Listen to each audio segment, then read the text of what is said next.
In the heart of a quaint little town, something sinister lurks beneath the surface. A place where the charm of cobblestone streets and rustic cottages belies a shrouded mystery. The town's peace, as serene as it seems, holds a chilling tale that sends ripples of dread through the hearts of its residents. The sun sets, casting long shadows that seem to dance with the secrets they hold. The laughter and chatter of the day give way to an eerie silence, broken only by the rustle of leaves and the distant, unsettling hoot of an owl. Recently, the town has been plagued by a series of unexplained disappearances.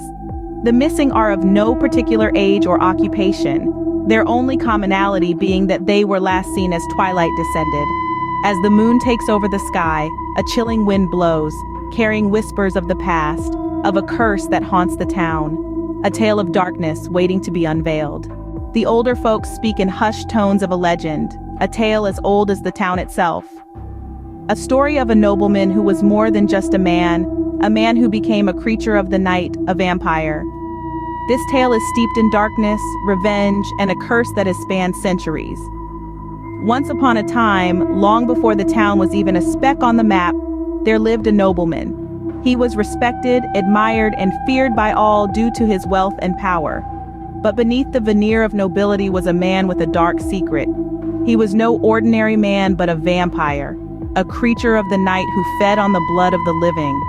His true nature was discovered, and in a swift act of justice, or so the town believed, he was hunted down and killed. But with his last breath, he cursed the town and its people.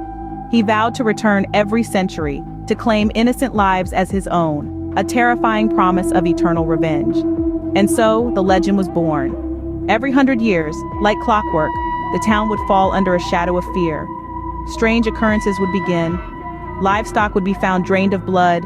Strange figures would be seen lurking in the shadows, and people would vanish without a trace. Each time, the town would be gripped with terror, knowing the vampire had returned to claim his due. Stories of the nobleman turned vampire have been passed down through generations. Each retelling of the tale adds another layer of dread to the legend. The townsfolk whisper the tale to their children as a warning. The legend has become a part of the town's identity, a haunting reminder of its dark past. And now, as the century is about to turn, the town is gripped by fear, for the vampire is due to return.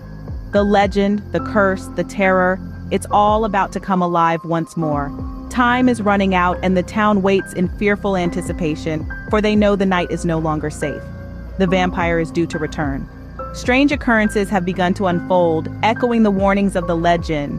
The once peaceful town has been stirred into a frenzy with whispers of an ancient evil returning. As if heeding an unseen call, the walls and pavements have started to bear strange symbols, cryptic and unsettling. These signs, etched in the dead of night, are neither the work of man nor beast. Animals, too, have started to behave oddly. Dogs whimper and refuse to venture out at night. Cats hiss at empty corners, and the birds have stopped singing altogether. The air carries a foreboding silence, broken only by the occasional hoot of an owl, as if in mournful lament. Then there are the red moon sightings. For 3 nights in a row, the moon has blazed a blood-red hue, casting an eerie glow over the town. The sight of it sends shivers down the spine, a chilling reminder of the vampire's mighty reign. And let's not forget the unexplained disappearances. One by one, residents have been vanishing without a trace, leaving behind empty homes and unanswered questions. Each disappearance adds another layer of dread to the already tense atmosphere. The town is on the edge, every nightfall is dreaded, every shadow feared. As the signs multiply, the people can only brace themselves for the horror that lurks in the dark, waiting to be unleashed. And then, on a moonlit night, a chilling encounter. Underneath a sky embroidered with twinkling stars, a brave townsperson dared to face the unspeakable terror that had been haunting their quaint little town. Our townsperson, let's call him Edgar, was an unassuming man of humble origins, but with a heart as bold as a lion's.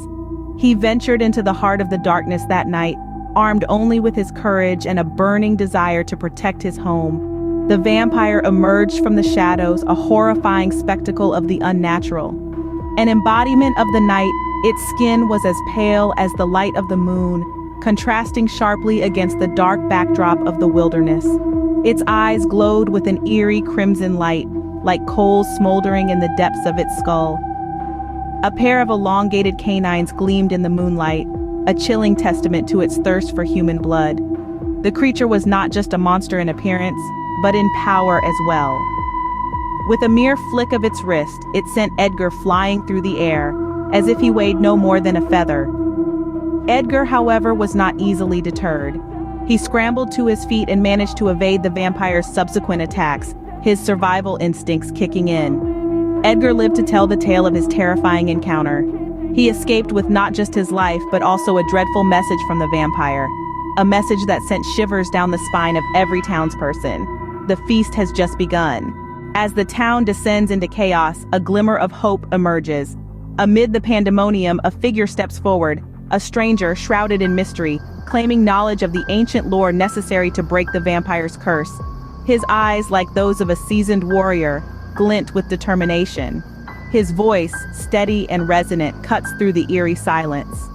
He speaks of a forgotten ritual, a powerful incantation lost in the annals of time, one that can shatter the chains of the undead and return peace to the terror-stricken town. Yet, as the stranger unveils his plan, questions begin to swirl in the minds of the townsfolk. His knowledge is vast, his confidence unwavering, but can he truly be trusted? Is he a beacon of hope in their darkest hour, or just another player in this macabre game? Can the town survive till the dawn of the new century? Only time will tell.